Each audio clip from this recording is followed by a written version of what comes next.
And on the wider point, I kind of agree. I've had so many of these debates about Israel.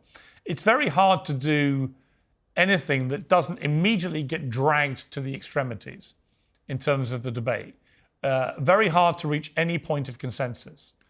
And I find that that's the dispiriting thing about that debate. And it may explain why the whole conflict in the Middle East between Israel and Palestine has been going on 75 years and appears so completely intractable. Nobody gives an inch. Yeah, I mean, I think there's on the ground in Israel-Palestine, you have that issue where both sides have basically their myths that Israel fashioned themselves as these poor people, these poor Jews that wandered into the Middle East and had to fight these impossibly huge Arab armies that had domineering and overwhelming force and power and coordination, when in reality, post 48, Israel was always in a decent position to fight, and that was pretty obvious in their performance in 48, in 67, in 73. It was pretty obvious that they had the military capability to survive. But then on the other hand, you get, the Palestinian narrative of they were a poor, dispossessed people in their lands who only ever wanted peace. I think I saw a tweet saying we welcomed Israelis with open arms. That's absolutely not true.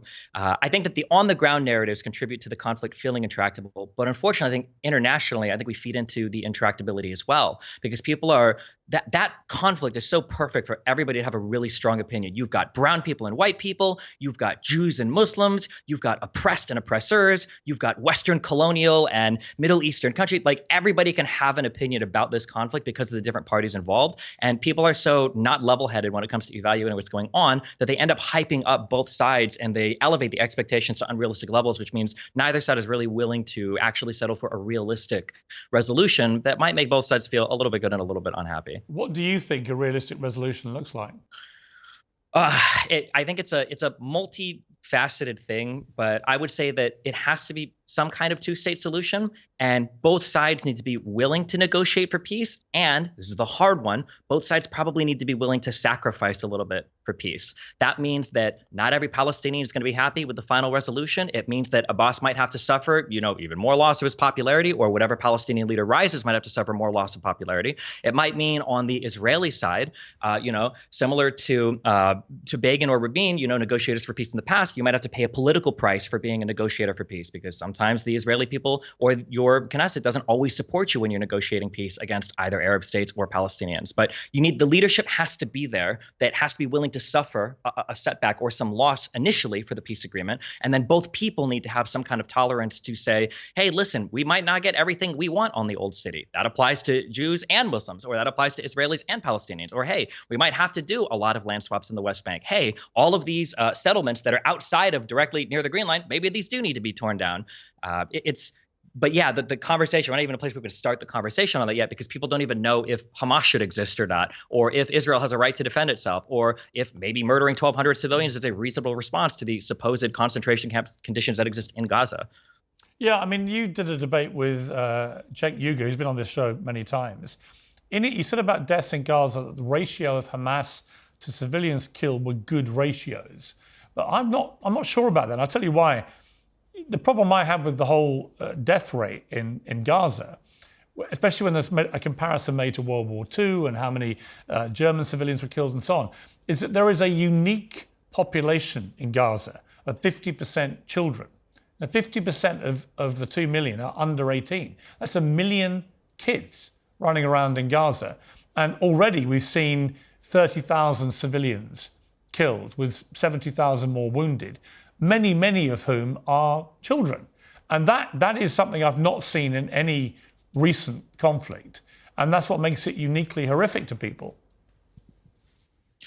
I agree that it makes it uniquely horrific to people. I think it's really important to have a good understanding of why international humanitarian law, or more specifically, international law of armed conflict exists. I think that people have a really poor understanding that the law of armed conflict exists to make it so that the fight is even on both sides. But that's not true. It exists for two very important reasons. One is to protect civilians, and the second is to ensure that nations have a right to defend themselves. If either one of these fail, nobody would care about the law of armed conflict. I think the difficulty that Israel has right now in conducting their war against Hamas is that their cause for war, wanting to do something about Hamas, I think is undeniably righteous. That if you've got an organization that comes in, they kill, some 1,100, 1,200 citizens, and then they, capture hostage 200 more. Not only has Hamas not had a good cause for war, not only have they committed multiple war crimes in the actual commission of the October 7th attack, it gives Israel a justification to attack. Now, Israel's conduct in war is a second question. It's a very difficult question to answer. When people try to evaluate if the conduct is good or bad, they oftentimes just look at the number of civilian deaths. But when you're actually evaluating from a legal perspective on whether or not attacks are good or not, the obligation for the belligerent, for the attacking party, is just to try to do what they can to reduce civilian casualties. Now, civilian casualties are tragic. They absolutely are. But Hamas also has a responsibility as the sole administrator in the region to shield their population, not use them as human shields, to make sure their population is allowed to flee, not tell them to stay in their homes when Israel roof knocks, when they make phone calls, when they drop leaflets, when they give advance notice, when they give whole region-wide text messages, right? Israel's doing what they can, more than any other country has in any type of armed conflict, to try to warn the civilian population to flee. But for a variety of reasons, they're not doing it. Some due to Hamas, some maybe due to their fears of getting attacked anyway, because obviously there have been tons of places that have come under attack, even places in the south. But I just think it's important to note that when we're criticizing Israel, it can't be on the absolute number of deaths. It has to be on things like when the 3 hostages came out and they were shot by the IDF. Those are things where you're like, well, hold on. These guys were wearing white flags. Why are you shooting at these people? That's not good. It can't just be on the absolute number of casualties, because if that's the fixation, then in the future, no nation is going to consider any laws of armed conflict when going to war, because they're going to say, oh, well, they don't care what the ratios are. They don't care our targeting decisions. They're just upset that civilians are dying, which unfortunately and tragically always happens in the course of war. If you were the parent of one of the 12,000 or so children who've been killed by Israeli airstrikes, would you willingly and quickly buy into a brave new world of living peacefully side by side with Israel, or would you be implacably determined to exact revenge for the slaughter of your child?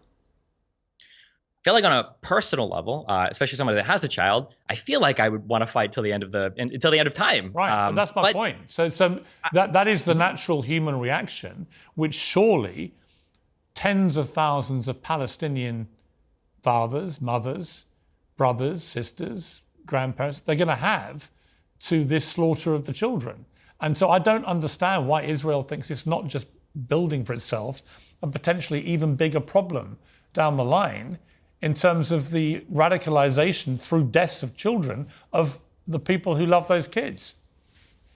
I understand what you're saying, but after World War II, I mean, we all got along after that in a surprisingly short amount of time, given how horrific some of the Japanese crimes were in China, given how horrific Germany's crimes were around all of Europe, or relating to concentration camps or death camps. Like, it is possible to mend those bridges. I do agree right now that Israel might be contributing towards more hatred of Jewish people, of Israeli citizens in the Gaza Strip. That's undeniable. But then the question becomes, well, who's responsible for managing Israeli public relations in the Gaza Strip? If you ask an Israeli citizen, like, hey, aren't you worried that you're going to radicalize people in the Gaza Strip? What Israeli citizens are thinking of is they're either thinking of watching the video of that girl go back on the back of the truck where everybody's like clapping and cheering, and they're thinking, well, they hate us anyway. Or they're thinking of the Second Intifada, where there are 4 or 5 years worth of attacks from 2000 to 2004 or 5 in Israel, and think, well, they already hate us anyway in the West Bank and the Gaza Strip. They're thinking of the Martyr Fund. They're thinking there are so many different aspects of this conflict that I agree Israel is giving Palestinians good cause to hate them, but Palestinians have given Israelis good cause to hate and not trust them either.